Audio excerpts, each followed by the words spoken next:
Duel panas antara Persib Bandung versus Persija Jakarta selalu lebih dari sekedar laga sepak bola.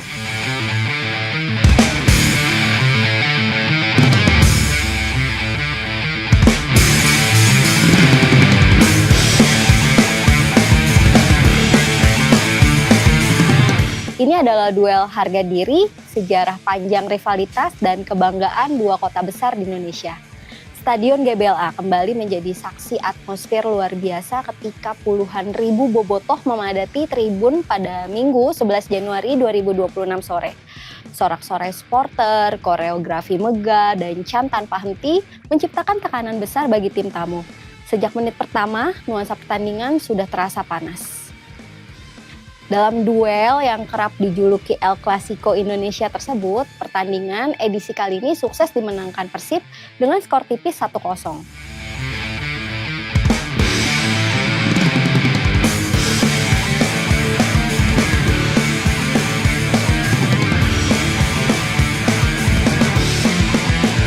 Gol sematawayang Persib dicetak oleh Beckham Putra. Kala laga belum genap berjalan 5 menit, GBLA langsung bergemuruh. Berawal dari serangan Persib di sisi kanan, umpan Berginho sayangnya gagal diantisipasi sempurna oleh lini belakang Persija. Bola liar pun jatuh di kaki Beckham Putra yang berdiri bebas di depan gawang. Tanpa ragu, Beckham menyambar bola tersebut dan mengirimkannya ke dalam gawang Persija. Tensi panas dalam laga El Clasico Indonesia ini harus berbuah kartu merah juga. Tepatnya di babak kedua, Persija kala itu berusaha tampil lebih agresif, namun momentum berubah drastis pada menit ke-54 ketika Bruno Tubarao diganjar kartu merah akibat pelanggaran keras terhadap Beckham Putra. Keputusan wasit tersebut menjadi titik balik pertandingan. Bermain dengan 10 orang, Persija dipaksa mengubah pendekatan. Risiko semakin besar sementara Persib justru semakin nyaman mengatur tempo.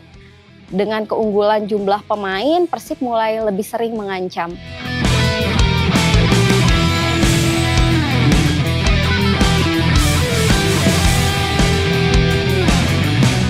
Nah, menariknya Persija tidak sepenuhnya menyerah. Meski kekurangan pemain, mereka masih mampu menciptakan peluang berbahaya, termasuk melalui Axel Runtukahu yang nyaris menyamakan kedudukan. Dan disinilah mentalitas Persib diuji. Alih-alih panik, mereka tetap bermain sabar, mengalirkan bola dengan aman, dan mematikan ritme permainan lawan hingga kemenangan pun diraih.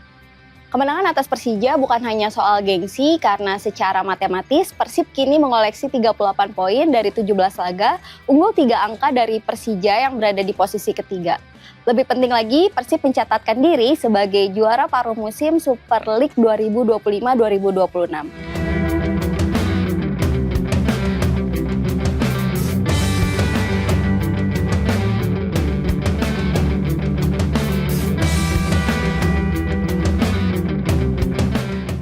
Ini menjadi juara paruh musim kedua secara beruntun bagi Persib setelah musim lalu juga memimpin klasemen dan akhirnya keluar sebagai juara liga.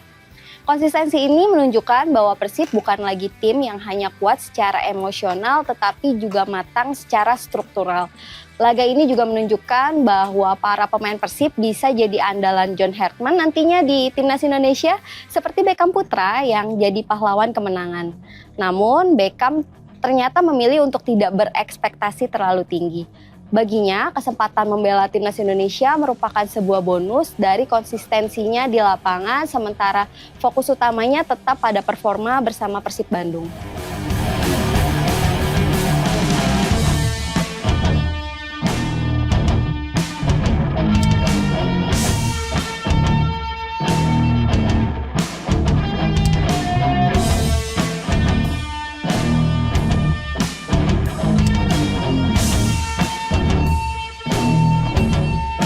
Di Persib, Beckham memang terus tunjukkan kontribusi besar. Dia bahkan sudah bukukan 2 gol dan 4 assist dari 22 penampilannya di berbagai kompetisi. Saat sukses cetak gol, selebrasi kedinginan khasnya yang kerap terlihat, Beckham pun mengaku selebrasi ini memang sudah ikonik baginya.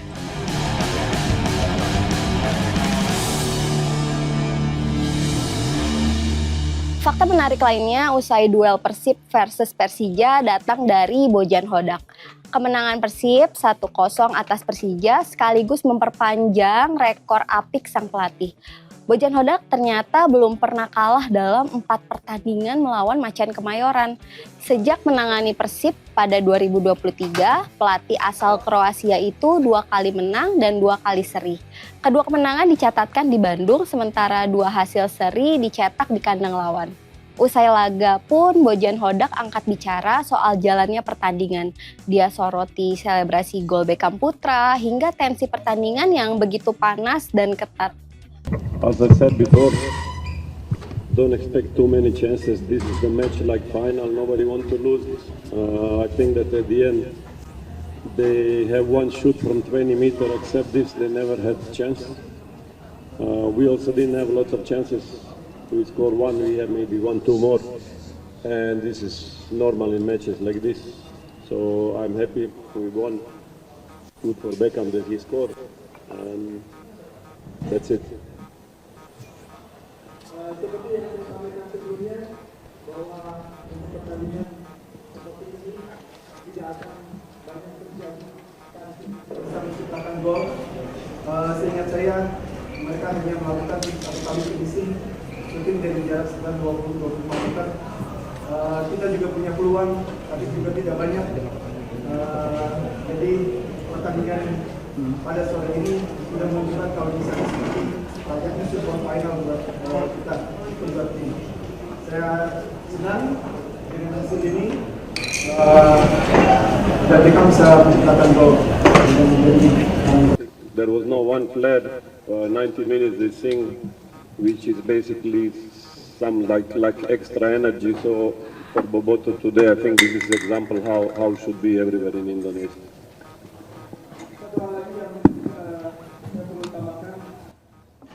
Bagaimana atmosfer yang ada di stadion pada sore ini, supporter tidak berhenti bernyanyi selama 90 menit sampai selesai. Tentunya ini menjadi energi buat tim, karena itu saya katakan sebelumnya ini bisa tidak mudah buat tim lawan untuk bermain di sini, dan ini bisa jadi sampel buat semua supporter yang ada di Liga Indonesia, karena tidak ada satupun yang menyalakan truk di stadion. This question, probably I'm very lucky, so this is good. Second question, look, it's only half season, so I hope that this will happen at the end because half season is not so important, but we have now a few days break. I said yesterday we play 7 matches more than anybody else in the league.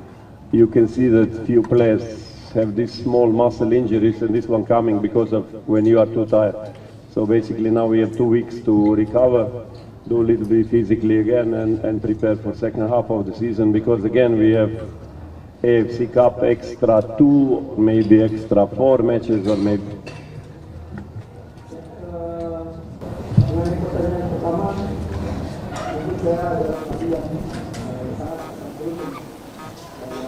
Kemudian yang kedua, ini hanya bagi pembicaraan pertama, selesai akan ada di bulan ini siapa yang bisa menentukan untuk menjadi juara. Bukan berarti pertandingan pada sore itu tidak penting, bukan berarti pada musim juga tidak penting, tetapi ingat bahwa setelah ini kita akan ada pertandingan selanjutnya. Teman-teman bisa lihat sendiri apa yang terjadi di dalam skuad kita, karena dibandingkan dengan tim yang berlaga di Liga Indonesia, kita kelebihan 7 match. Akhirnya ada beberapa pemain yang mengalami pengunduran seperti itu. Dan saya akan break tim, saya akan istirahatkan tim, kemudian kita akan memulai lagi untuk meningkatkan kondisi fisik, kemudian kita akan mempersiapkan lagi untuk persiapan di Liga dan Kecil. Salah satu kunci sukses Persib musim ini adalah performa kandang yang sempurna. 8 laga kandang, 8 kemenangan. GBLA kembali menjadi benteng yang sulit ditembus lawan. Selain itu, kemenangan ini memperpanjang rekor Persib yang tidak terkalahkan dalam 10 laga kandang terakhir melawan Persija di Liga Indonesia. Sebuah statistik yang mempertegas dominasi Maung Bandung saat bermain di Kota Kembang. Tetapi Persija ogah menyerah. sang kapten Rizky Ridho menantikan Persib gantian bertandang ke Jakarta. Tentunya kemenangan siap diraih dalam laga yang akan digelar pada Mei 2026 itu demi balaskan kekalahan. Menarik ini menantikan penampilan Persib serta Persija di laga-laga berikutnya. Akankah Persib pertahankan gelar juaranya di Super League musim ini atau Persija bangkit hingga hentikan puasa gelar yang sudah terjadi sejak 2018? Pastinya paruh kedua musim masih panjang, tantangan akan semakin berat, namun jika laga kontra Persija ini dijadikan tolak ukur, Persib tampak memiliki semua yang dibutuhkan untuk melangkah jauh, mulai dari kualitas, kedalaman skuad, dan yang terpenting karakter juara. Stay updated, info terkini masih banyak. Jangan lupa subscribe, like, dan share YouTube official OKZone. Dan selengkapnya ada di okezone.com.